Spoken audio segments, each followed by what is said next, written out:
Hello, folks. I know it's really late, so I'm gonna go ahead and make this pretty short. This is part one. I do part two tomorrow night, and I'm planning to do an open topic tomorrow night as well. So let's just go ahead and move on. Now, what I'm going to do is there was a live stream by Behind the Curve. And I'll go and zoom it in a little bit. Oh wait, not Behind the Curve. There's a live stream from Wisecrack. Now Wisecrack has 2.5 million subscribers, and they did a live stream on March 11th, and I kind of covered it because I noticed and I was like, wow, they're talking about flat Earth, but it's because they watched Behind the Curve, the documentary on Netflix. So what I'm gonna do is I'm gonna cover it now. It is like an hour and 24-minute long. It's an hour and 24-minute long live stream. So I'll probably cover maybe 30 minutes of it and then cover the extra hour and 15 tomorrow night. Now, what I will be doing is I'll be stopping to talk about some of the things that they're going over and just maybe talk about a few things from my perspective. And of course, if you want to join in, please feel free to do that. If you want to go ahead and watch the video, it is unlisted. So if you go to Wisecrack's channel, you're not going to find it. The only way to get a lot of these live streams from any channel, you have to subscribe to them, and you'll get email notification. You have to click that bell. And so in this case, yes, they did do a live stream, and they talked about it. Now, it wasn't that many views, 19,075 views. But I think it's kind of interesting that they actually are covering it, which is weird because, well, you know, flat Earth topics I thought YouTube was kind of blocking in a way. We'll see. All right, so I'm going to mute myself. I'm going to play it back. You can see the live chat. And if I see a part, or I think there's a part where I want to say something, I'll probably pause it and say my piece. All right, here we go. We are getting ready, which means we'll probably be live in 5 seconds. Oh, it's because I got these. Yeah, that's his favorite. We are live.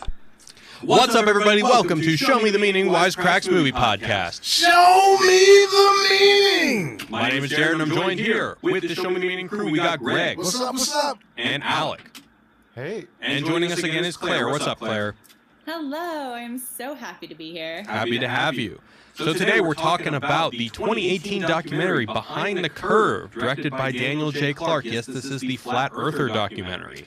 So as always, we're going to go around and get general thoughts about the documentary. By the way, I should mention that previously, Claire, Greg, and I had done the Firefest documentary. We got a lot of positive feedback about doing documentaries in general. So we are doing a second try with the Flat Earth documentary. So I want to hear not only what did you think about the documentary, but how far down how far down the rabbit hole have you gone with flat Earth theory? Let's start with Greg. Well, you guys, we are getting really bad echo on our end. Oh. Okay. Everyone in the comments is... Okay. Okay, Mitch fixed it. We should be good now. All right. So, Greg, what did you think of the documentary, and how far down the rabbit hole have you gone with flat Earth? Well, I think as the biggest flat earther here, I love flat earther stuff, man. I dig it. I love when people just are like, fuck what everybody else thinks. I'm going deep into it. I watch all conspiracy theory type of stuff on YouTube.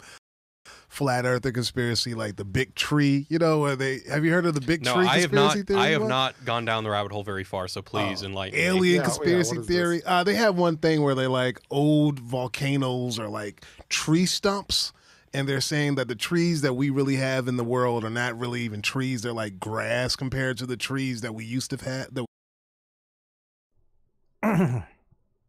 Okay. So what Greg Edwards is talking about is not part of Flat Earth. It has nothing to do with Flat Earth specifically. It's just one of those extra rabbit holes. That's someone, some Russian fella made a video of, and it's an interesting one, but it's not really about Flat Earth. It doesn't. It's kind of related, but not necessarily. I mean, it could be a globe Earth thing. It's a separate topic. It's, if you want to go ahead and watch what he's talking about, what you do is you Google or just do a search on YouTube or Google it, and there are no forests on flat Earth. And so that's what he's talking about. It really has nothing to do with the Earth being flat. It's kind of like an extra layer. It is a good rabbit hole to go down, but I don't think it's really pertinent to is the Earth really flat like they're trying to talk about. So let's continue on. We used to have like... Oh shit, I've heard this. Yeah. So I mean, that's like another conspiracy theory that's on YouTube. Alien conspiracy theory, government, presidential... Greg, have you heard the Avril Lavigne is actually dead? That's my favorite one. No. Oh, that's a great one. That sounds good though. I can see that. I mean, I just like that people... I don't like people just believing stuff because the government or anybody else tells them to believe things, right? So, I mean, I might see myself as conspiracy theories myself, but I appreciate people having something that they truly feel so strongly about and can create a group about it and just deal with. I mean, these flat earthers have their own flat earther rap music. When I saw that shit really made me laugh so much. I dug the movie. It made me happy that a guy as like corny as Mark can have a group of people that look up to him like that. It's like, look at this dude. This dude like is a loser. It's like the epitome of a loser, right? And he has so many people that like deal with him, and he wouldn't have this if he didn't have the flat earther crew and this beautiful girl that I'm like, Mark, come on, man, you're never gonna do better than. Again, ad hominem attacks, loser. So what makes you better?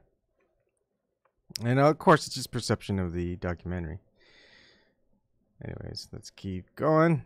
Just thought I'd just chime in there. This is like duh, put a ring on her right now. I dug the movie, and yeah, I like flat earthers. They seem fun to me. So you watch flat Earth videos for fun? I watch all. Yes. The answer is yes. How has it ever almost convinced you? No, because I mean, I'm at this point in my life that I don't really believe. I don't believe the Earth is flat. I also don't believe the Earth is round. Oh, come on. You don't believe the Earth is round? No, nonsense. No. Guys, all right. I've never seen it. I've never been to space. Right? All right. You know what? My whole mantra when entering this discussion is that I really hate it when people say, like, I just don't understand how people can believe blank. Yeah. Because to me, if you're saying that, really, I guess what you're saying is that you don't want to understand it or that they refuse to try. So I kind of want to go into this with, instead of saying I don't understand how people could believe the Earth is flat, I want to try to understand. And one of the challenges is, like, how do I say that without seeming disparaging or seeming like I'm looking down upon flat earthers? And I've kind of come to the conclusion that it's an impossible conundrum. But anyway, all right, let's move on with Alec. Alec, what'd you... Well, first off, what do you observe? That's an easy one. Let's say NASA. Let's say there were okay. I wanted to do a separate video, and I will do it one night. I don't know when. It should be an easy one. It should be a quick one. Maybe I'll do it tomorrow if there's time. But basically, it's this: if you had the resources of NASA and the United States government, you were in charge. You're the president of the United States. Whatever, you were in charge of everything, and you were going to go ahead and convince once and for all that the Earth is a globe. What would you do? You have all the resources in the world. I mean, NASA. You tell NASA what to do. You tell the U.S. government what to do. You tell SpaceX what to do. What do you do to finally convince flat earthers that the Earth is actually a globe and it's not flat? How about you take a picture or video, 360 around the ISS. You go out back to the moon. You put a live camera, 24 hours, pointing to the Earth. Should be pretty simple, right? Yet NASA, SpaceX, U.S. government, they don't do that. Any ordinary Joe can come up with a convincing way to verify that the Earth is a globe. Yet we don't get that from NASA, SpaceX, U.S. government, whatever. We don't get real photos. We don't get videos that are 360 panoramic VRs. Like 360 VR has been around for a couple years now. Virtual reality. You don't have that in space. That seems like that'd be something cool to do. Or 24-hour live feed from within the ISS. Just what it's like day in, day out. Just kind of following someone around or a couple of astronauts around inside the space station. And just constant weightlessness, and rather than just topics of them talking or doing tricks, you just follow them around, them doing work. And anyways, just so much you can do. Now, another thing is, when you just think about it with NASA, how many hours of videos did they take when they landed on the moon? 6 out of 6 times. How many pictures did they take? Thousands. Now, how many of pictures and videos were there of Earth? I think there's just one photo and one small video that was kind of private. You would think that of all those pictures and videos of kind of lifeless moon, seemingly lifeless moon, that you would actually have pictures of Earth. I mean, I would take hundreds, if not thousands, of pictures of Earth as I was flying away, and as I'm flying towards the Earth. Not one. You got a couple of different photos now that are just compilations of different sets of data. Not just one picture, really. I mean, these guys won't think of it that way, but that's fine. Everyone goes on their own way as far as figuring things out like that. Think of the documentary, and how far down the rabbit hole have you gone? I loved it. As you know, Jared, but maybe nobody else knows, I'm writing a script about just flat Earth in general and the philosophy of science for Wisecrack, obviously. And it's hard to write because I'll have an idea in my head, like, oh, here's an experiment that disproves flat Earth, or then all of a sudden it'll come in my head, it's like, wait, what do flat earthers think about like solar eclipses? And then I'll Google it, and there's some batshit explanation and lunar eclipses, and I'm like, wait, but what about this? And just every time I start writing a sentence, the thought, but what about this, pops in my head, and there is some counter explanation by flat earthers that I spend way too much time reading. And there's like also competing interpretations of what causes solar eclipses or lunar eclipses, or how. So you never know if you're reading like the right source of like flat earth material, if you're just going for the shitty version of the argument. So I've wasted too much of my time doing this, and I love the documentary. So that's about it. Okay, Claire, what about you? So I have spent maybe the last couple years being semi-invested in the flat Earth conspiracy theory. I am not actually as much anymore. So watching this documentary was kind of like taking a trip back to 2017 for me, when I was part of a lot of Flat Earth Facebook groups, and much more invested in it then. I never watched a lot of YouTube videos, mostly because it would just like fuck up my algorithm. And then, you know, I'm getting like ads for anti-vaxxer videos and etc. But I did read, I was part of a lot of Facebook groups, and, you know, I read a lot of posts on there. And so I guess not right now, but having been previously very familiar with flat Earth ideas, it was really interesting seeing the video. A lot of it I was familiar with, like the idea of doing the laser experiments and the real push against scientism, and some of it was new, and some of it I was surprised that they didn't go into more. For a lot of people in the flat Earth community, for example, they put a big emphasis on the biblical basis. There's they mentioned this briefly in the documentary, but there's somewhere in the Bible, there is a piece of scripture that talks about the firmament. Genesis. It's in Genesis? Okay, thank you. Yeah. I looked this up today under one of my long rabbit holes. Okay, so you had a today rabbit hole. I'm like trying to like dredge back a lot of this old memory. And I was surprised that the only person who I can recall in the documentary who actually talked about that, and it was dismissed pretty quickly, was Sunglasses Guy in the beginning, who was my favorite, by the way, the one who went up to the woman in the car and was like, yo, have you heard of flat Earth? Also, they want to inject us with public schools. The guy with sledgehammers and ping pong balls. Yeah, the one who was a brain coach. Right, yeah, the brain coach. So I don't know if right now is the time. I would love to tell the story of how I got introduced to flat Earth. I actually wanted to hear a little bit about that, because I asked you to be on this podcast not knowing at all that you had interest in this subject. So this is kind of super surprising for me. So you got to give us something. Oh yeah. Well, okay. So I have a few things. I'll tell you how I got introduced to it, and then at some point, I want to talk about this philosopher who I really like called Brian Keeley, who works mostly on conspiracy theories, and the way he talks about conspiracy theories as a kind of epistemology and what it reveals about the way that people see the world. And I think that that has a lot of explanatory power in terms of understanding, oh, how can somebody believe that? And so I would really like to talk about that at some point. But for right now, let me tell you the story of how I learned about the flat Earth. Please. So I live in Eugene, Oregon, and we have an airport, but it's tiny. So for big flights, or if you want to take anything other than United and Delta, you drive up to PDX, the Portland airport.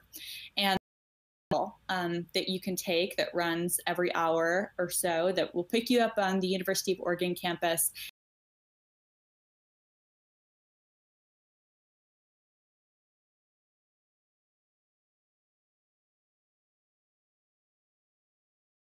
And take you up to PDX. Not talking, and a very, very talkative driver who started almost right away talking about how the Earth is flat. And this was a new idea for me. And, you know, I'm an inquisitive person, so I started asking questions and more questions and more questions. Gosh, that is a long build-up. If they ask me, I would just say Stephen Hawking and 3 birds. They're what convinced me that the Earth was more likely flat than a globe. And it's pretty easy.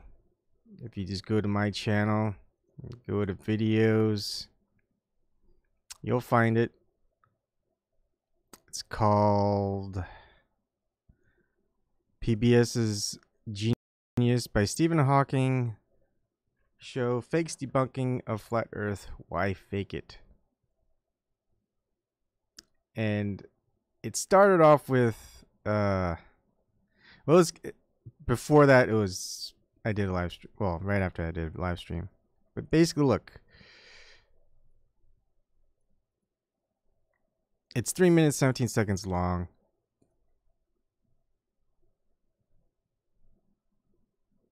Yeah, I have you on the telescope. Go ahead and land.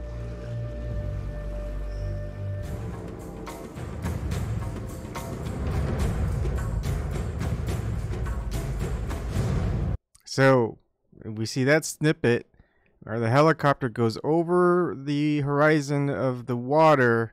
You can't see it, therefore there's a curve, right? Look at those three birds. Well, when you keep watching this show, you're going to see a very, very quick snippet of those three birds again. Watch. As it lands, it completely disappears from my line of sight. Now, that is big fake assery. Focus on those three birds again. Let me know when you can see us on spots of the horizon.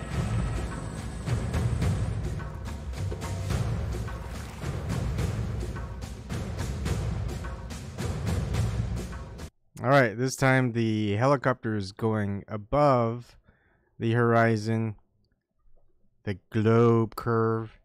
Yet those three birds are there again, so they reshoot the same video snippet now. Why would they do this? And then, of course, you're probably not convinced, so, well, let's keep watching. I'll do a side-by-side and a slowdown of the video. I got him. I got him. I mean, it's quick. You have to catch it. As it lands, See that? All right, now this time it's in sync. Split screen. All right, so that was quick. And slow it down. I mean, the second video snippet of the same three birds, it's quick. It's, I think, a second or 2 seconds long. It's not very long at all. It's hard to sync it because it's different speed. So the best way to do it is snapshot by snapshot. And it's pretty easy to show.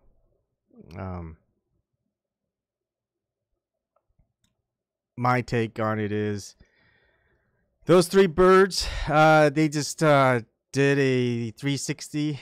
You know, they circle jerked all the way back around and did the same flying pattern. And True Blue, that is not fake, you idiot. Well, you know, there's only adults here. So, let's see.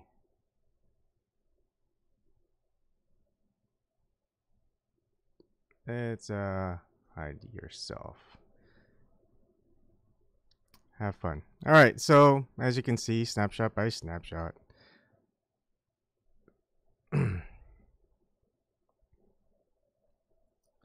Very easy to see. Same birds, same patterns.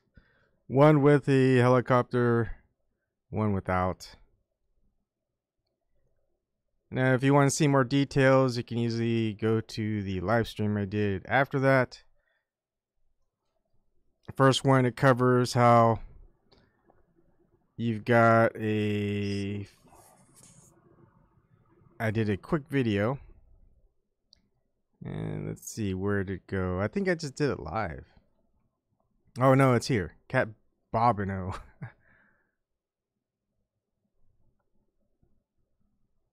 I heard this last night while listening to Jeranism. Then I searched around and found the same information I'm presenting on D Marple's channel, along with other channels. However, I thought I'd add my little bit to it. My name is Kat Bobino, and I am a scientist. I graduated with a bachelor's in biology, and I graduated cum laude. I received my master's in biology at Cal State East Bay in Hayward, California. You can check me out on television with a cat nose, on YouTube with In the Know with Kat Bobino, and at my website, katbobino.com. I'm Kat Bobino, and I am a scientist. Kat Bobino, I am a scientist. Now let's look at a very, very similar looking lady named Kat Bobino. Not a scientist. I've asked 3 ordinary people to come on a journey of discovery.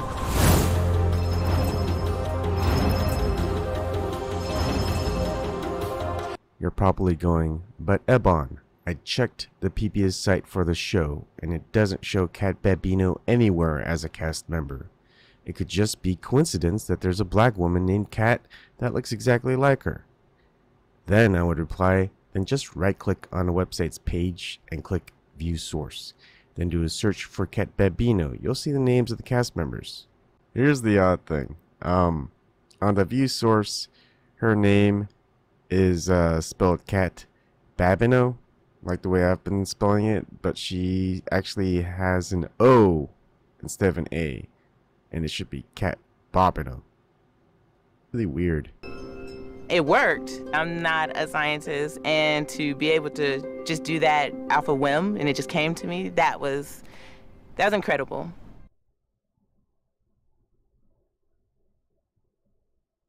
My name is Kat Babino, and I am a scientist.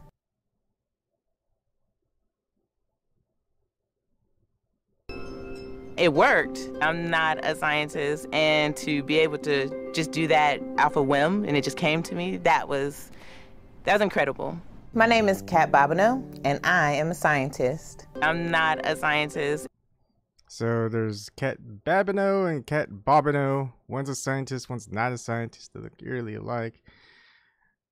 She appears on the PBS show Genius by Stephen Hawking, where of course they edited that video. Now, if I go back to Fake Scientists, the live stream I did, I go over a little bit of the, and I can always do this again.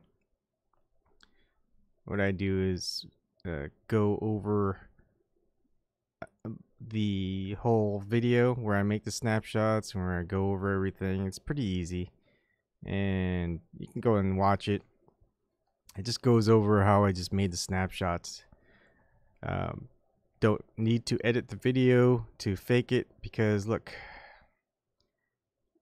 you can go to another video of mine, and what I'm showing through Ebon 3 do not watch is this. I just have the timestamps of the Amazon Prime video, and it's in the description box. All you have to do is go to the time at 7:90 and go to the time at 8:48. Same video, same Amazon URL, just the time differences is what's different. Now, when you go to the different videos in Amazon itself, you can see that they are exactly, you could watch the difference, you can watch the differences. But here you can see that they're exactly the same birds flying across the water, one helicopter going up, the other going down. So that's it. Pretty positive, pretty easy. I didn't fake it. PBS Genius by Stephen Hawking did. This was the thing. You know, I was looking into Flat Earth, and it was pretty simple. The editor obviously didn't catch this. They didn't expect anyone to catch a second or 2 seconds worth of a video that they showed, but people did catch it. And do I play it back? I think I do. Watch at the 14-minute and 9-second mark, because if you do, you're gonna end up looking into details. You're gonna end up thinking. You're gonna ask questions. Well, let's look at the description. Yeah, so 13-minute and 11-second mark and a 14-minute and 9-second mark. You can easily watch those videos if you have Amazon. It goes directly to the link to the original video, and there you go. You can watch the entire show by yourself if you want, but if you just want the direct link to watch those, that's it. All right, now let's go back to Behind the Curve. And it's a 2-hour drive from Eugene to the Portland airport, and I felt so bad for the rest of the students in the car, but it was me and this flat earth driver going back and forth, and you know, he was telling me all of the different justifications for it, but what was much more interesting was hearing about his personal life. He told me, just, you know, some random person in the van he was driving, that his wife was in the process of divorcing him because he was a flat earther. that his children didn't talk to him, that he would spend probably an average of 5 hours on the internet every single day when he got off his shift, looking just at flat earth theories, watching YouTube videos, reading forum posts, and that it had really kind of taken over his life, but that it was worth it to know the truth. And so I learned, a bit about some of the justifications for it, but also about what it had done to this man's personal life. And in the documentary, they present it as being kind of positive and happy, but they do also show the impact it can have on personal relationships. And when I was talking to this driver, I did not hear a happy man. This conspiracy theory that he truly believed with all his heart was not a fun pastime, and it seemed like it had kind of ruined his life. So that was my introduction to it. Obviously, as soon as I got to Portland Airport, I just started frantically Googling. Because you wanted to ruin your life. Well, yeah, hold on. You were frantically Googling because, hey, this guy may have convinced me, or like, what was it exactly? Because he wasn't very good at explaining things, to be honest. But he, from what I remember, he told me, okay, well, there are people who are familiar with the science who have shown that, the curvature of an airplane or the curvature of a flight path that an airplane takes doesn't go over this or this area, and it can't because of the ice wall, and, this and this other thing in the solar system can be shown to be part of a dome. He was a dome believer. And but he wasn't doing a good job describing it, but he made it clear that there were, more convincing explanations online. And he kept telling me, just Google it, just Google it. I'm not doing a good job explaining. So I was like, okay, well, I think this is a ridiculous idea, but it's also a very interesting idea. And that's what catches people about flat Earth, right? That's why we all kind of love it, is because it's really interesting. The idea that a thing that was ostensibly disproven during the Enlightenment now has millions of followers again. That's a really interesting idea, because something like 9/11 truthers, it's there's like a certain appeal to any conspiracy theory, but it doesn't take back an old pre-Enlightenment idea and make it fresh again. And I think that's something that's kind of really interesting about Flat Earth. So I'll wrap up my little story. Yeah, no, I'm super glad that we have you on here, because I had no idea. And I can't wait to hear more about what you dug up during your time exploring the subculture. I like the documentary a lot. I'm actually glad to hear that you have some actual life experience dealing with flat earthers, because it's funny, a lot of the documentary plays into what I would assume is going on here, is that these people really need a sense of community, they really need a sense of identity, and they've seemingly glommed onto this thing that... Well, we don't all need a sense of community. I do like to talk with other people who are flat earthers and gain the sense of how they came to the same conclusion as me, because we all come from different perspectives, different realizations. And I like to tell my story as well. Big science guy, me, big technology person, engineering person, whatever it is, I'm into it. Space, science fiction, space operas, big into it. I could talk someone's ears off, the geekiness and the nerdiness that I grew up with. And the thing is do you know more than me? And you go, oh, who is Ebon? What does he know? He's obviously uneducated. Well, come and talk to me about it. Let's have a conversation. Let's see how much you know compared to me. I'll bet you I know a lot more. And why is that? It's like, oh, well, your excuse was, oh, you think you know so much, blah, blah, blah, blah, blah, but you don't know any better than Einstein and Newton and all these other great scientists. You think you're better than them? It's like, no, I don't. But what they did isn't really the scientific method. Where's their experiment? It's just a assertion, really. Can't repeat any of the tests. And that's why I kind of like listening to Nathan Oakley. He keeps going over and over it, and it sinks in. It's like, Yeah, that's right. We've been indoctrinated into scientism. They taught us early what scientific method was and how to run scientific experiments is pretty easy. And then you look into certain things as they know exactly the distance of between here and the sun or here and the moon because they've got special instruments that can measure those things. Before it was just based off of math and observations, and then later on they use different types of instruments. And then you look into the instruments, you don't get a name of the instruments, or you get a name. You get no pictures of the instruments. You get no blueprints of the instruments. You get no video of them actually running the test. They just say it's very expensive instrument that measures these things, and that's all they tell you.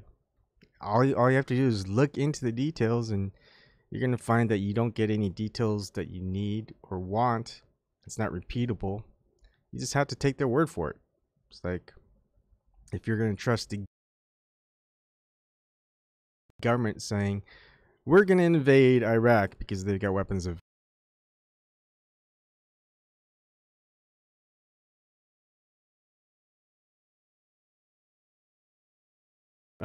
tell us from the military or from some CIA personnel or some journalist that have authorization to go over there and check things out. You know, hey, I'm a civilian citizen journalist.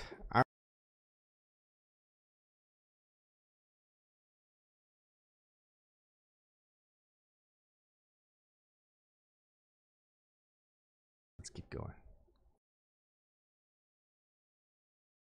Speaks to our state of wanting to be constantly disillusioned that we are in today. You know, I think Alec and I'll talk about how we're all just addicted to the red pill.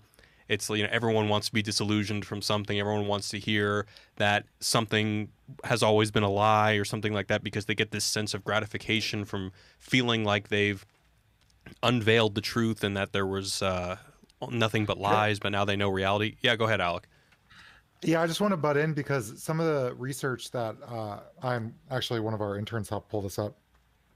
Psychologists have studied conspiracy theorists in general, not just flat earthers. And we've kind of talked about this idea, but I guess one of the well-argued psychological positions is that there are two things that correlate strongly to conspiracy theories. One is the feeling powerless, like the inability to affect change in the world. And the second one is feeling like socially isolated. And there's a lot of different articles that talk about, for instance, how sometimes people can glom around conspiracy theories around sort of a social identity. So I don't even think it's necessarily new like internet age. Obviously, it's taken on its own form. But even if you think about conspiracy theories about in Nazi Germany during the 1930s, you have this sort of social identity component. And that's not the only way the social identity pops up. But another article is arguing it gives people a sense of cognitive dissonance or whatever they're going to talk about. And these guys going by a psychologist saying, hey, there's something not right about these conspiracy theorists. And then us conspiracy theorists is, okay, have there been conspiracies in the past?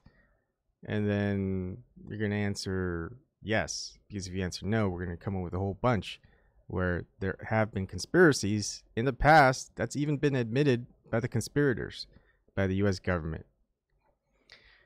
And so if you say, again, yes, okay, there have been conspiracies, but just because there have been conspiracies in the past doesn't mean that there's conspiracies now. And then there's plenty of conspiracies that are going on now that we keep uncovering. And then it's just all I have to say is just brainwashing or hypnotism. I hate to say it. People won't talk about the issue. They keep saying, you know, I don't want to, just like Bjorn, you know, you want to go ahead and want to not take it seriously or whatever, you keep going off except for talking about the topic itself. Flat Earth, like, give me your best representation. What is gravity? What is, and just, what is gravity? That's pretty much the number one rebuttal of, that's why the Earth is a globe, because of gravity. And then I'm going to ask you, well, is gravity a force or not a force? Are you going through Newton's law of gravitational force, or are you going through Einstein's field equations? Because Einstein's field equations use the gravitational constant from Newton, and Newton gets that gravitational constant from, is it Aristarchus? Not Aristarchus. Another fella who pretty much did an experiment, not an experiment, made an observation and said, look, here we are at the summer solstice at noon exactly at the equator, and there's no shadow directly overhead. And then at another location on the same exact time, I don't know who he coordinated with, and technology back then, it took days to probably get to that different location, or he just went to that location exactly a year from that time and took measurements in a different place at noon and said, okay, here's the shadow, here's the degrees, and we're going to just go ahead and divide it by 360 degrees because we're going to assert that the Earth is round, a sphere, and thus that's how we get the gravitational constant. But then again, you realize, hey, where did they get that 360 degrees from? Where do they see that observation that the Earth is a globe? We can't. They're just basically asserting that the Earth is a globe, and thus divided by 360 degrees. So that's it. That's where it goes and stops. And so in all those theories that they have nice mathematical equations. They don't have any experiments where you can go ahead and run yourself. And then when you do run those math equations and experiments, however way that they set it up, and there really aren't experiments. The only one is the one with the shadows with the stick. And then you realize, hey, so where did they get that 360 degrees from? We just have to imagine that the Earth is a sphere and use that 360 degrees, and then we get the equatorial the distance of the mean distance, the radius of the Earth. That's just to pretty much sum it up. That's pretty easy, and of course it doesn't add up. And then you can say, well, second law of thermodynamics, space is a vacuum, is well, if a vacuum needs a container, so where's the container in space? And you're not going to figure that out because there isn't a container in space. And then you've got scientists saying now that, hey, Earth, the moon is part of Earth's atmosphere, so all that stuff at the moon, how does that fit in? All right. So let's go ahead and keep going. Closure, it makes sense of a world that is otherwise seemingly chaotic, and again, just that powerlessness, and it gives closure to that. Interesting. Yeah, so I quite like the documentary. In terms of going down the rabbit hole, I have not really. I've seen a Flat Earth video. There's a YouTube channel, I can't remember what it's called, but there's a guy who has conversations. He has like hour-long conversations, and one of his videos was called An Hour-Long Conversation with a Flat Earther, and I watched maybe like 20 minutes of that, and I thought that was pretty interesting. There was one video I watched that kind of just made me depressed because the video was not very well reasoned. Just, you know, if you know about, just in terms of structuring an argument, the guy would use a lot of quotes.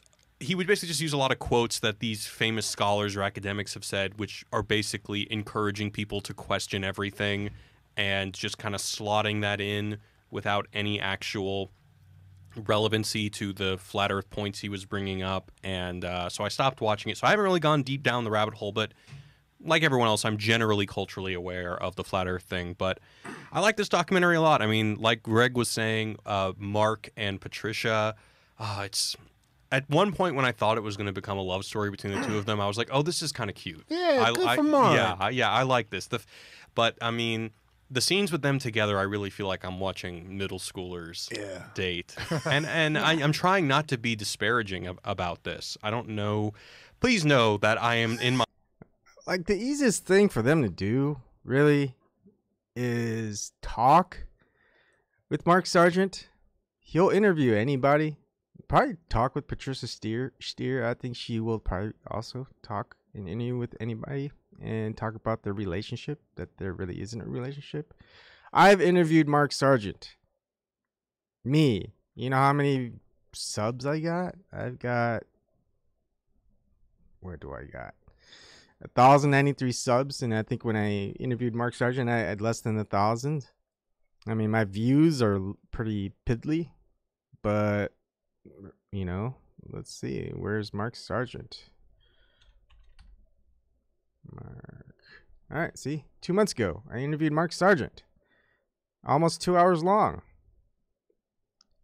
I mean, Mark Sargent has a couple thousand. And let's look and see. Mark Sargent. He's got 77,000 subs. He would probably gladly like to be interviewed with any one of you guys at Wisecrack, where you guys have 2.5 million subs. But you know what? You guys aren't going to ever interview Mark Sargent. Okay.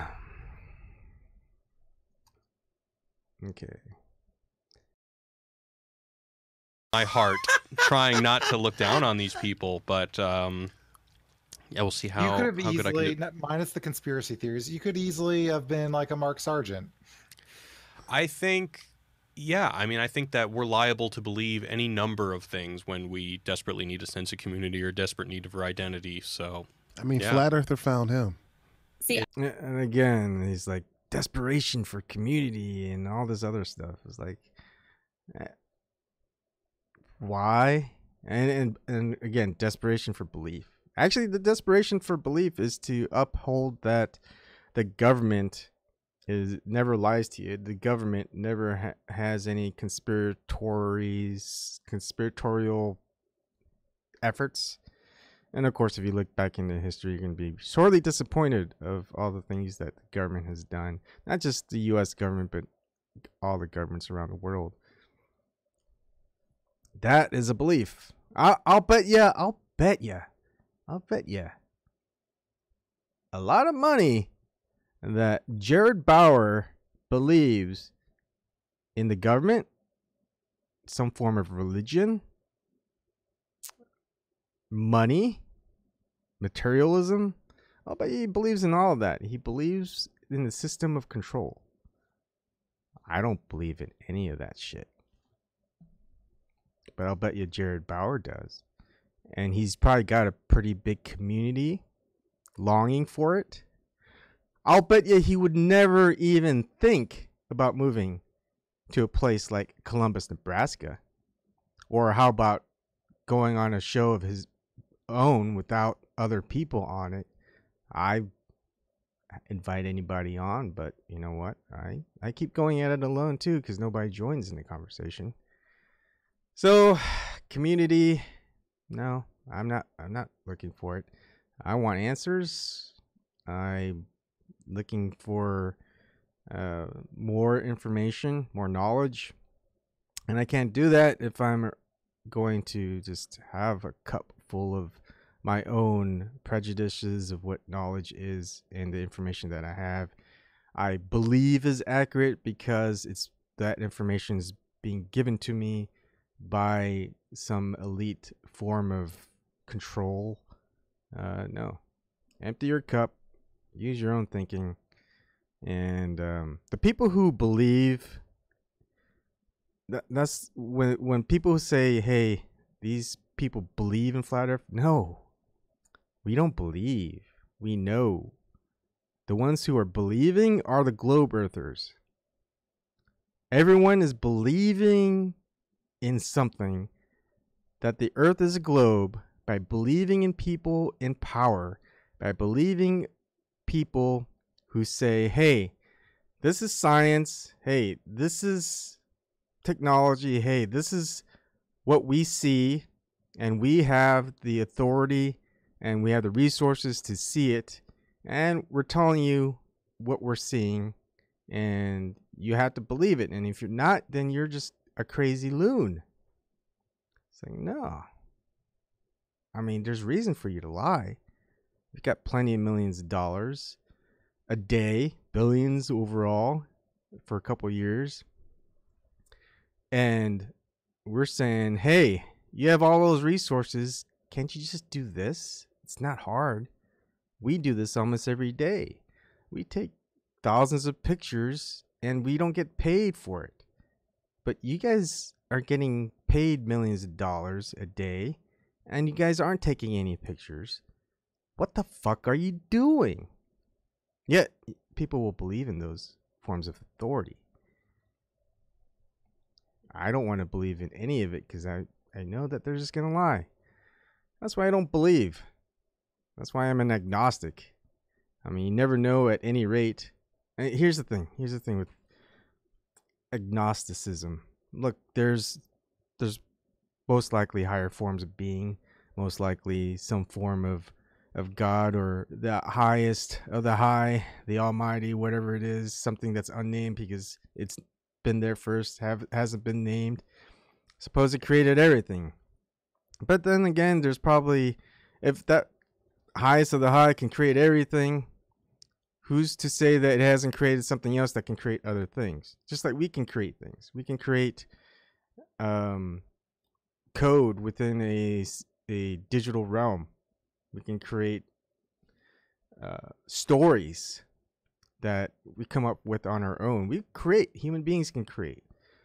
And to think that something out there, just because, I mean, we can't even experience it. We like, I haven't met any higher being yet. But to say someone else has and we have to believe that person, is like, no, well, have that being show themselves to me and prove it. And again, maybe they have special powers. Like, who's to say that a higher being than us, not God or higher than God or whatever, just whatever, just a higher advanced form. Maybe it's like a superhero or something like that. Superman, they can fly, they can create illusions, whatever. And it's like,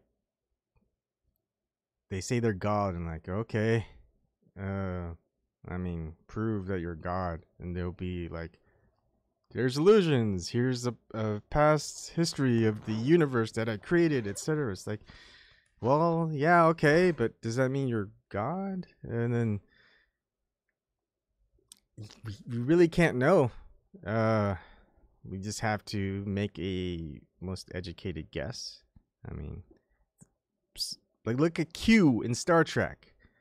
Can pretty much do anything a god does, but is he the creator of humans? Is he the creator of Earth? Is he the creator of the universe? So, you know, that's the thing. You can't really know. It's hard to. And we all want to know, but you know, if it was so easy to know, especially like what happens after death, we would know. No one has really died, come back in our lifetimes. The only stories that we have are of Jesus Christ. He died and came back, and you know, that story is over 2,000 years. 2,000 years ago. So, I mean, who are we to believe some stories of things that have been written not even 2,000 years ago, but a couple hundred years, thousands of years ago? Not quite 2,000. And then again, it's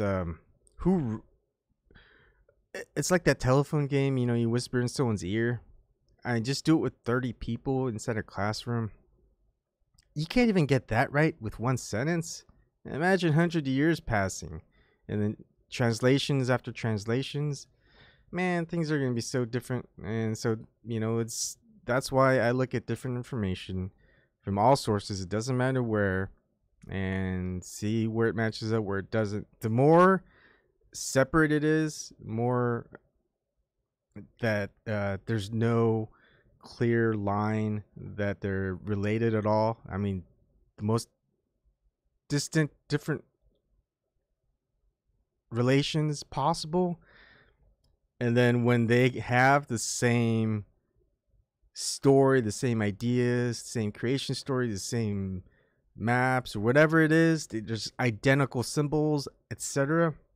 Where our current history says they were just kind of ancient people, not really high in technology. They thought crazy stuff about their mythologies. Yet when we actually have people, archaeologists, kind of looking into the different civilizations, well, they visited each other and they knew that there was an America, and these were thousands of years ago. Really? And so it doesn't match up at all with our current history. And then most people get to here or wherever by saying, you know, I don't believe in the official story of 9/11. I don't believe in the official story of the invasion of Iraq war and WMDs.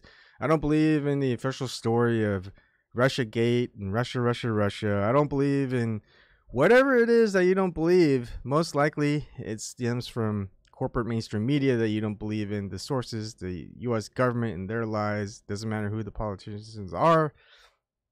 And then what you don't realize, or what you do realize, is that the current events that you are witnessing now, or the past current events where you know that they've been lying and creating propaganda, that stuff is in the history books.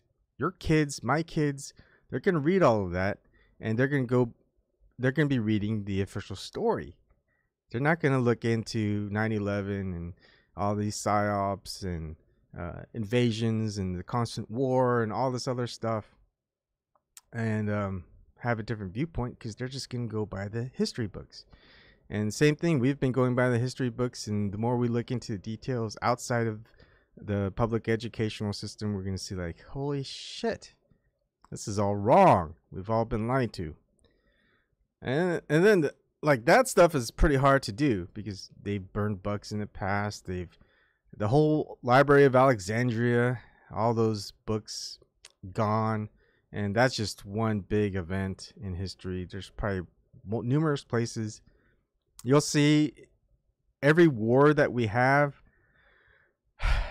Taliban, of course, they're probably made up, or probably some CIA as well. I don't know, because we don't know.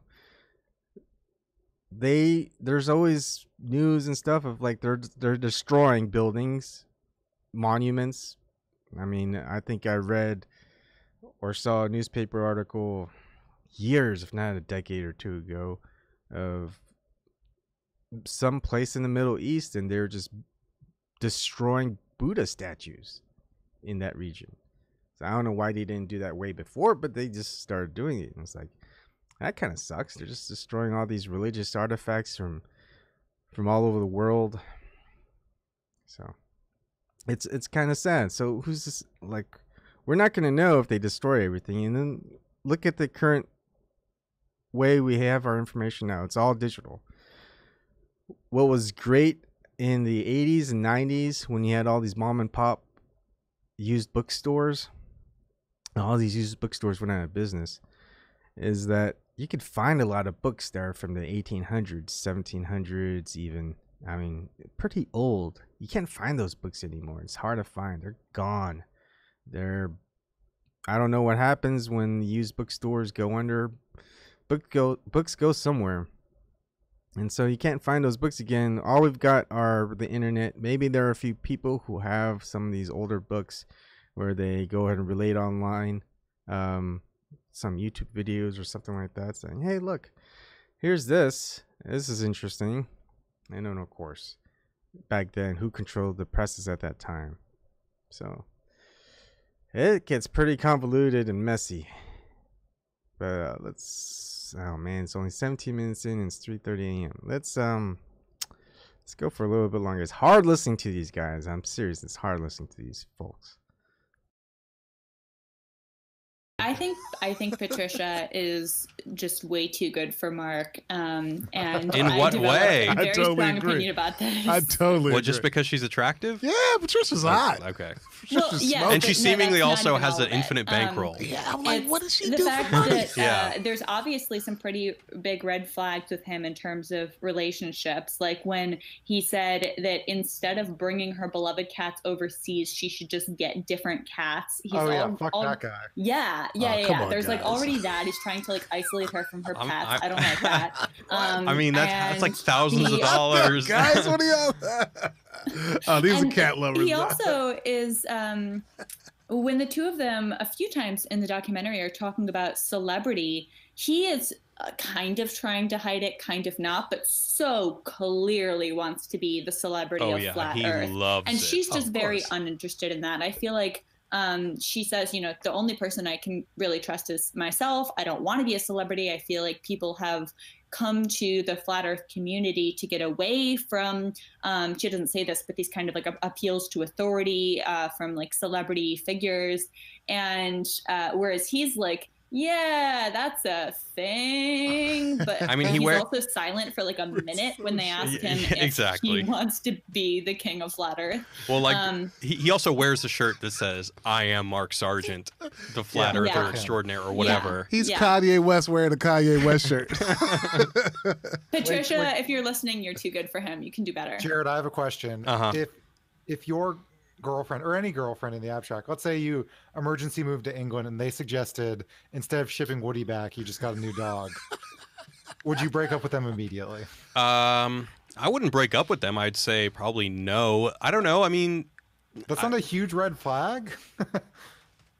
Yeah, I don't know. I have to think more about it. Obviously, Woody's coming with me, but if not, my mom would take care of Woody, and Woody would have a great life. No, I'm saying Woody's stuck in England. Oh, without me? You know what? I don't. Whatever. All right. He's bringing Woody back. He's bringing Woody back. Keep Woody out of this. All right. Let's go into a recap, guys.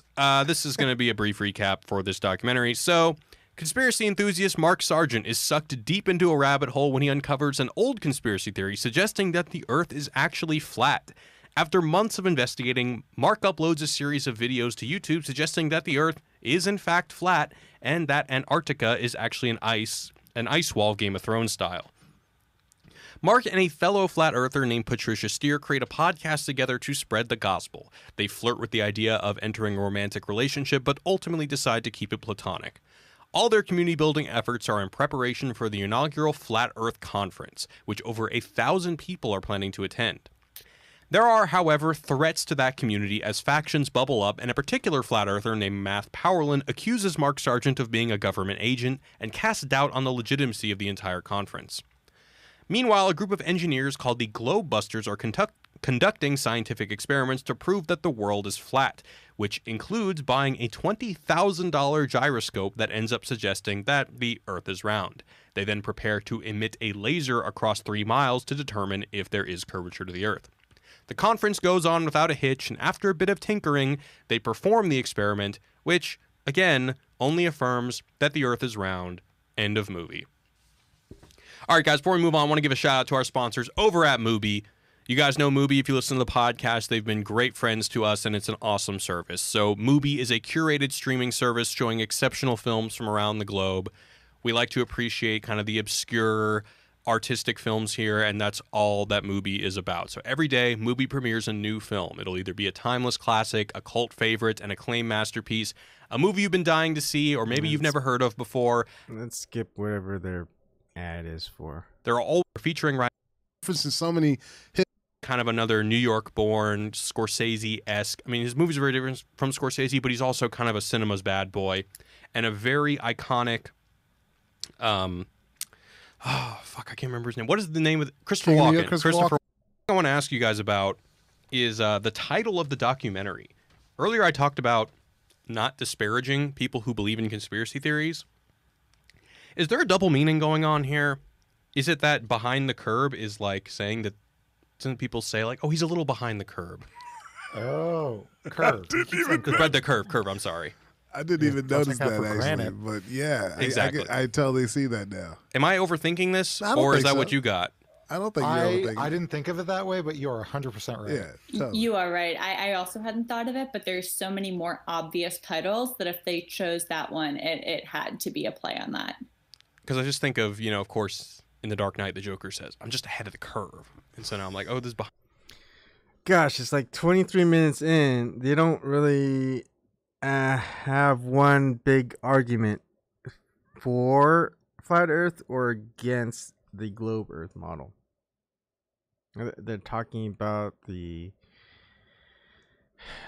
Mark Sargent, Patricia Steer relationship, cats, the name of the documentary. Man, the next hour is just gonna hurt. Oh. Anyways, I guess let's get over it. Let's keep going.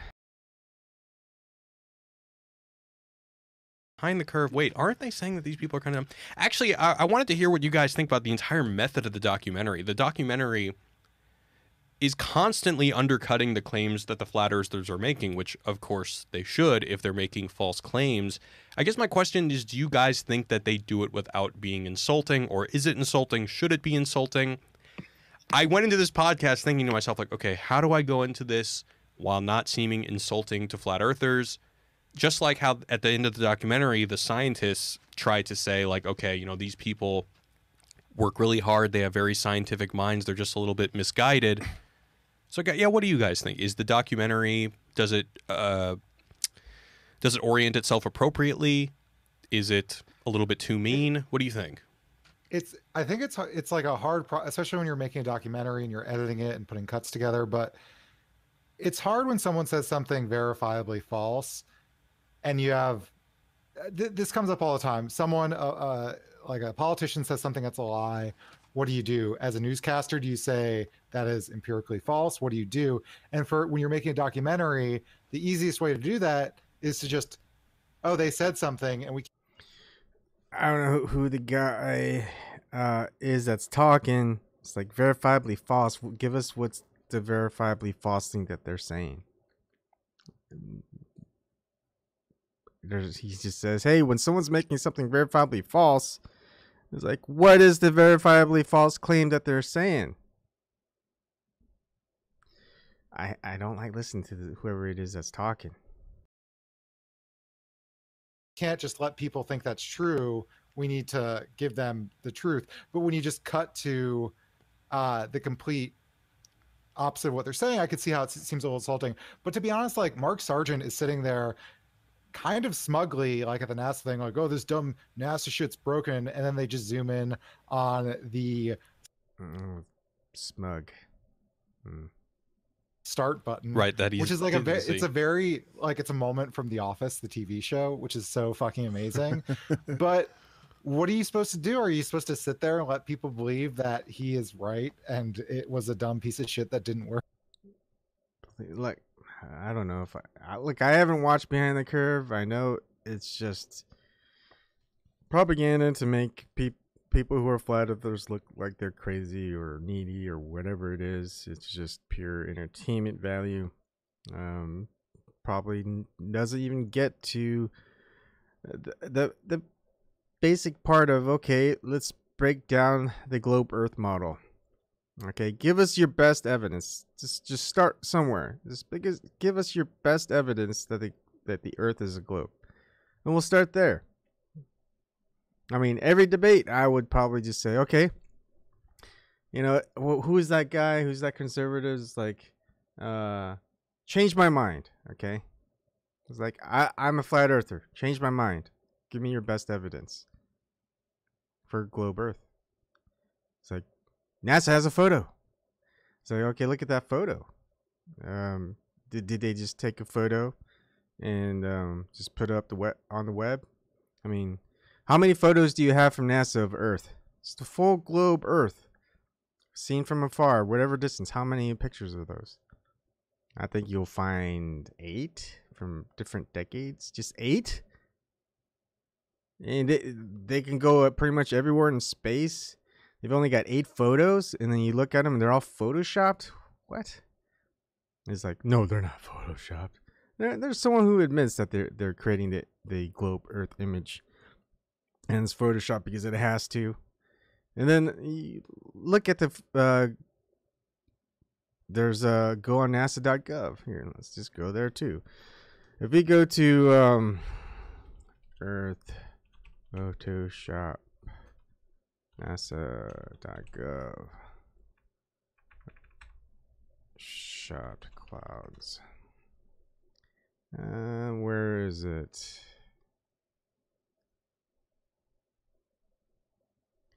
This is I don't want to go to QA. Let's go elegant figures.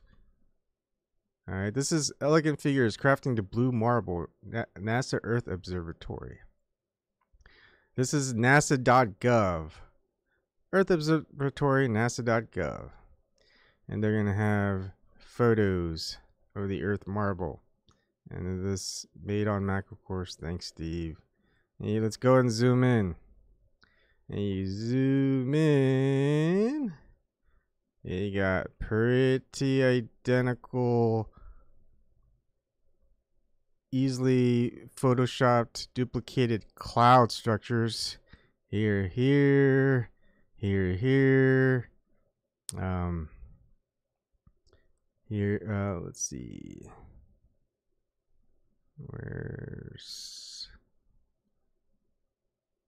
There's other spots. I think, let's see. Sorry, I'm trying to look behind my webcam. And you got that glow that's always here. That would be the sun's reflection or whatnot.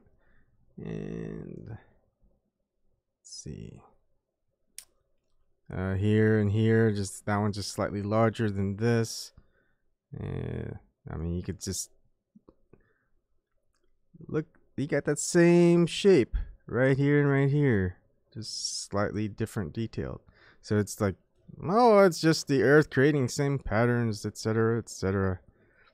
And then one of the details that I like showing is you see the outer curve of the Earth. And if you look at the details, if you look in, take a picture of the moon. I've taken pictures of the moon. The edge is nowhere like this little haze. Of course, people, I guess, will say there's the atmosphere. That's why it's a different levels of atmosphere. Well, apparently, scientists have said that the moon is within the Earth's atmosphere. So how does that work?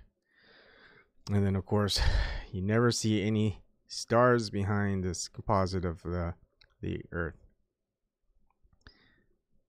And then, of course, if you go and look at other photos of the Earth, you're gonna see just the different sizes of the continents and whatnot.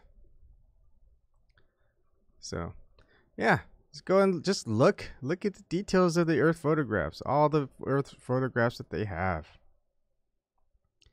It's not hard. They all provide them. They all tell you what everything is. Let's see. And this is supposed to be the classic photograph, December 7th, 1972. And they only, I guess, took one picture of it, huh? Back in 1972. They didn't take more. And of course, this one doesn't have the haze at the end. There's a little blurb, what is that blurb? Can someone tell me what that blurb is? And let's see. Not a lot of detail. There's always so much cloud cover. Let's see. It's a lot different back then. Where's the sun's haze? Haze is over there, I guess. And I mean, wouldn't it be pretty awesome to take a picture of the Earth, maybe with the sun behind it or something like that? Look how huge Africa is. Wow, it's so huge. That I mean, you know how they have, of course, it's those projection maps of Asia being like 3 times bigger than Africa. Like 3 times bigger than Africa. Asia, all of Asia would be just covering the entire other side. It's like, yeah, they didn't scale things right. All you have to do is just think about it a little bit. No one wants to look into the details or think about it for a little bit. Anyways, you can look into it. All the photos of Earth that they're gonna have, I doubt you're gonna find more than 10. 10? How long has NASA been around? 60, 70 years? Only 10 photos of Earth like this? That's it? It's like, well, we all know what Earth looks like. It just looks like this. If you want to see Earth, you just buy a globe for your classroom.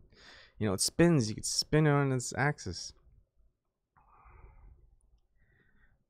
It's like, why do you care what the Earth looks like? We see Earth every day from space, and we give you photos. It's like, look, finally take something further. I mean, did they just? I mean, just look at the angle.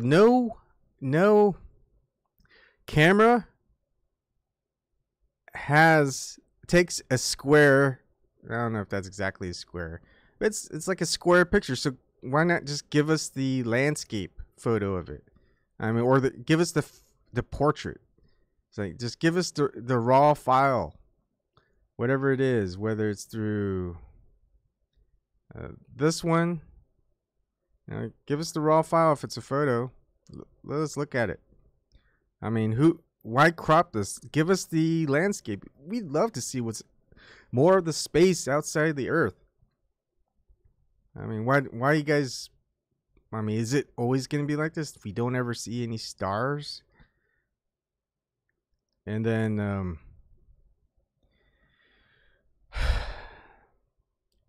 okay, if it's because, like, what would be awesome? So when the sun's on the other side of the Earth, where it's just totally dark, where you should be able to see the stars behind it, around it, it's like, that would be an awesome shot. It's just like you would probably barely see the Earth, but you're gonna see all the stars outside around the Earth. That would be very, very pretty. That would be awesome, wouldn't it? We don't ever see it, do we? No. I mean, I consider myself an amateur because I don't really offer a price for my photos. Anyone who has my photos or seen them, print them out, no cost. I mean, so therefore I'm an amateur, but of course I just take hundreds, if not thousands, of pictures. I take pictures of so many things because everything is so beautiful. And then, of course, Earth, probably the most beautiful thing there. I mean, we take so many pictures inside on Earth, but we've only got, what, 10 Photoshop pictures of Earth's marble, blue marble. It's just a shame. How much are we paying these folks? No one ever thinks about that. They go, oh, well, they got better things to do. They're going to Mars. It's like, all right, you guys are going to Mars. Take plenty of photos of Earth while you're going out to Mars, please. So many different types of photos. Give us the raw files.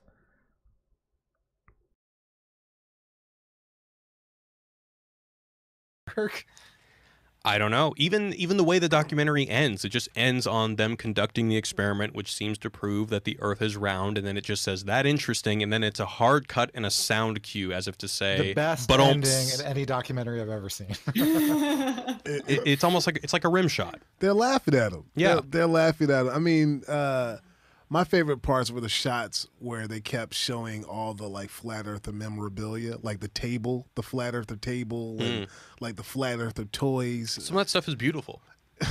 Yeah, the dome. You don't think so? They're fucking beautiful. That guy's super talented. I could not stop watching him make those. I mean, I do just like a little bit of crafts at our craft center, and knowing how much time and talent and skill it takes to put something like that together. It's woodworking, and it looked like he was doing some kind of like sort of glass blowing, and like just really, really a lot of talent and skill. And I don't think it was insulting, because I think that, for example, like they didn't spend time, you know, making fun of this guy. They took time to really put a lot of effort into showing how talented and skilled this person is. And every time they kind of refuted a claim. I mean, there were a few times, like with the start button at the NASA Space Center, where it was snarky. I mean, they definitely had some snarky moments, but I feel like either they just found really good astrophysicists and psychiatrists, or they kind of coached them ahead of time to be respectful. But whenever they would cut to one of the scientists or psychologists who were disputing the flat Earth claims, I felt like they were always pretty respectful. I mean, there was the one astronaut who was like, I can't believe I'm discussing this, but no one was calling them crazy or stupid or anything like that. And that would be so easy to do, I guess, and they didn't. And I thought that it was pretty respectfully done. Oh, you got to see that behind the scenes footage. It's on Hulu, and it's great. Oh, I'm sure that behind the scenes of this documentary. No, I'm just joking. But you know, these guys are like calling them Nimrods and dumbasses. Obviously, well, what else are you supposed to do? I mean, if you're an astrophysicist. Yeah, I mean, I just thought, like, comparing this movie to the Fry Fest documentary, where if you're an astrophysicist, you got nothing. You gotta pretty much call them a dumbass, I guess. It's like, yeah, like if you're Stephen Hawking, you're gonna be like, hey, look, Earth is demonstrably a globe because we photoshopped a video, edited video to make it look like a helicopter's disappearing over the horizon. Therefore, yeah, flat earthers are idiots. It's like, dude, you've got a show where you get to use helicopters as props to test your observation. And that is very demonstrably faked video. And it's like, you're Stephen Hawking. You're invoking Stephen Hawking. You use Stephen Hawking's name, genius, and you've got to fake your results. Again, you're using science, or you're using science, and you're showing the public. You've got a scientist saying they're not a scientist just so they're on that show. And you've got 3 birds that fly across the same flight pattern in 2 different scenes. One with the helicopter rising and one with the helicopter going down. You're faking the results. Why fake it? If you're using science, you don't have to fake shit in order to prove to that flat earthers that, hey, it's a globe that you're on. No, you don't need to fake it. And to obviously catch something being faked, that means if you go out and you do the test yourself, you know what? I'll bet you anything that it's not going to have the same results. Of course, who's going to use a helicopter? Who's going to be able to fly a helicopter?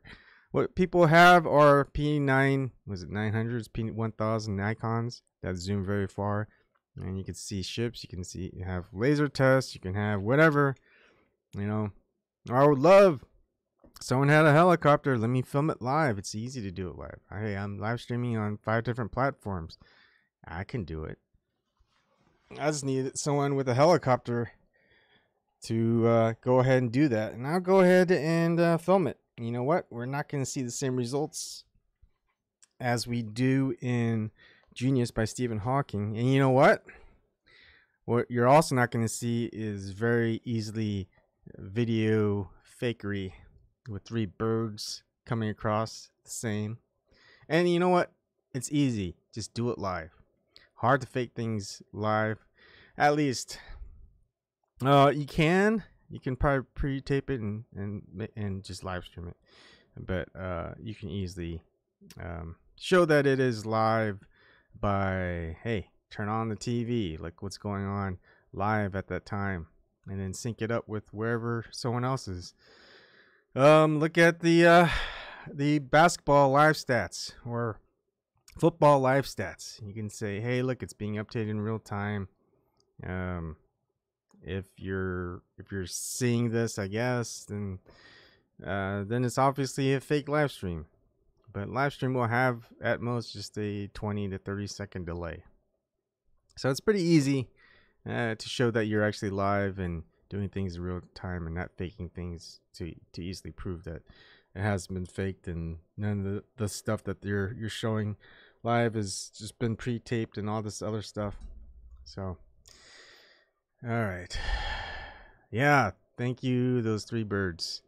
You know what, if it wasn't for those 3 birds and this show, look, that's why I say the only reason I'm a flat earther is because of Stephen Hawking and 3 birds. And I don't know if I want to say thank you. It's like, seriously, the scrutiny you get, like, and that's the thing. Any of these people, and I think I'm gonna end it because it's 4 a.m. where I'm at.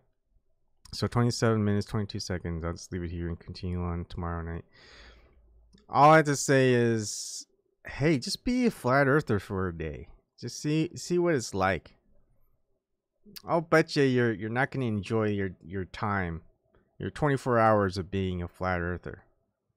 And it's like, yeah, just tell everybody, put on Facebook, say, hey, everybody, I'm a flat earther now. It's like, people will be like, hey, what are you smoking? Oh man, this guy's gone crazy. Oh, not so. Next thing you know, he's gonna say governments are liars and 9/11 was an inside job and all this other crap. It probably was an inside job. And then they'll never say, how can you demonstrate that the Earth is flat? Basically, it's like, hey, go outside. Does it look like a globe to you, or does it look flat? Like, it looks flat. Okay, now you're in an airplane. Of course, try to find an airplane that doesn't have curved glass, but pretty much look up there. It should be flat. Does it look flat or does it look curved? And it's like, it looks flat. And then you're gonna listen to your scientism preacher, Neil deGrasse Tyson. He's saying, hey, it doesn't matter, that elevation, how you go up, it still looks flat. And one of the good videos that I like watching, I think it's hilarious. If I can find it. Let's see. It's flat. Elevation. Tyson. Let's see. Because there's a show that someone does, I think it's pretty hilarious. I've seen it so many times, but it's funny because when I want to find it, I can't find it. Let's see. Nerds. Is it nerds? Gosh. I hate it when I can't find what I want to find. Maybe it was, excuse me. Oh, maybe, I know. I think it was an atheist show. Atheist. Oh, here we go. Atheist experience. Let's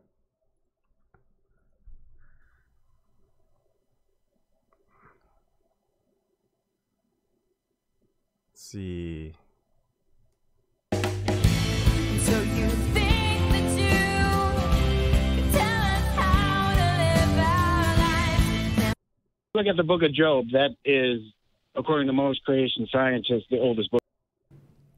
Dang, pretty. In Brooklyn, New York. Hi, How you guys Victor. doing? You're on with Tracy and Hello. Callie. Hi. What's on your mind today?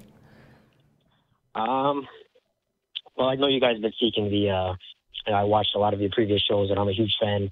By the way, I was actually an anti-theist. I was actually just completely against the notion of God, and just never really believed in God my whole life until I realized that there is a proof for intelligent design and that we're an intelligently designed system. So, I guess I'll just get right to it. So we are not on a spinning ball, spinning at 1,000 miles an hour, going around. You're saying we're not on it? No, we are not on a ball. Are we on anything that's like demonstrably on kind of spherical? Right. Okay. We're on a flat, motionless. Oh, this is flat Earth. Is this? Yes. First, let me just confirm. Like, so you're pitching this as a serious call? Yeah, no, that's serious.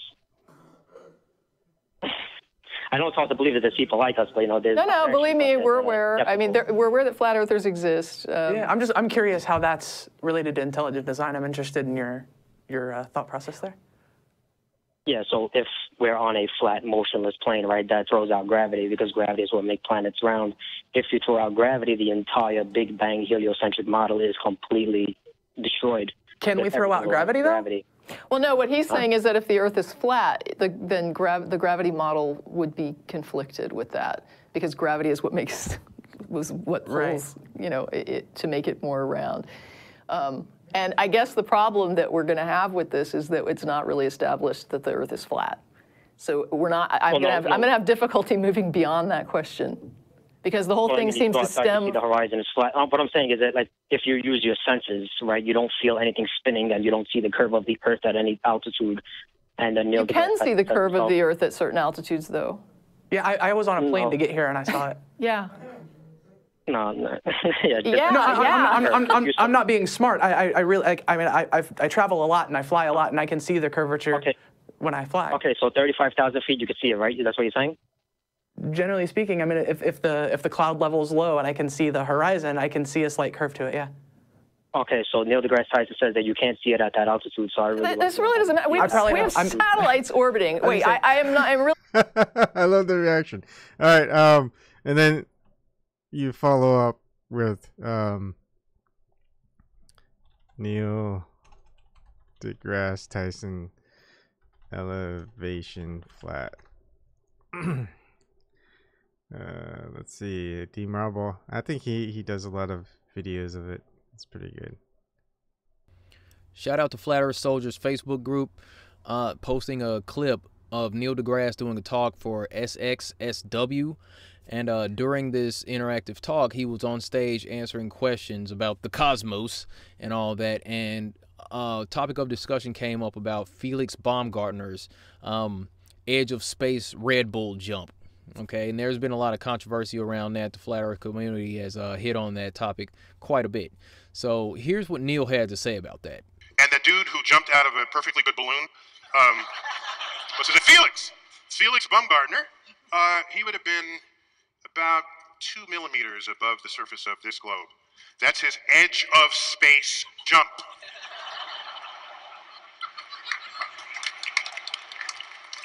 Now, you know, I don't.